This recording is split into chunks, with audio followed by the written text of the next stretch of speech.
સાબરકાંઠામાં 3 દિવસ અગાઉ 3 લાખની લૂંટ કરનારા આરોપીઓને ઝડપી લેવામાં આવ્યા છે। ઈડરના અંબાજી હાઈવે પર ભર બજારે વેપારી પાસેથી 3 લાખ રૂપિયાની લૂંટ આચરવામાં આવી હતી।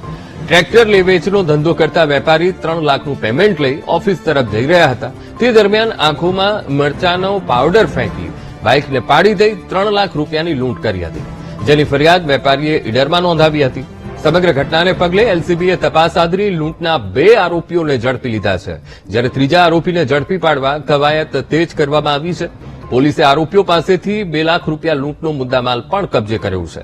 ઝડપાયેલા બંને આરોપીઓ અમદાવાદના છારાનગરના હોવાનું સામે આવ્યું છે, જ્યારે ફરાર ત્રીજો આરોપી પણ છારાનગરનો હોવાનું સામે આવ્યું છે। એટલું જ નહીં, આ ત્રણેય આરોપીઓ છેલ્લા અનેક દિવસોથી ઈડરમાં લૂંટ માટે રેકી કરી રહ્યા હોવાની પણ કબૂલાત કરી છે, જેને પગલે પોલીસે ત્રીજા આરોપીને ઝડપી લેવાની કવાયત હાથ ધરી છે।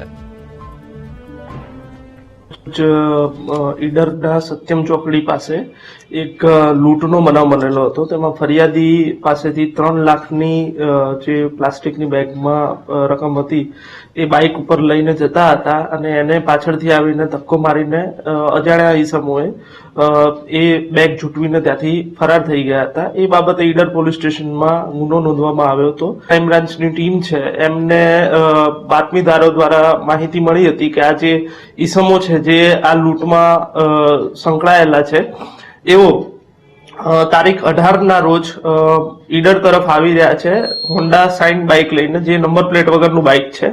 એટલે એલસીબીની ટીમના માણસો સાપાવાડા બસ સ્ટેન્ડ પાસે વોચમાં હતા, ત્યારે આ પ્રકારનું બાઇક લઈને 2 ઈસમો ત્યાંથી પસાર થઈ રહ્યા હોય તેમને કોર્ડન કરીને રોકવામાં આવેલા અને તેમની પૂછપરછ કરવામાં આવી હતી, જે દરમિયાન તેઓએ આ લૂંટ કર્યું હોવાનું કબૂલ્યું હતું।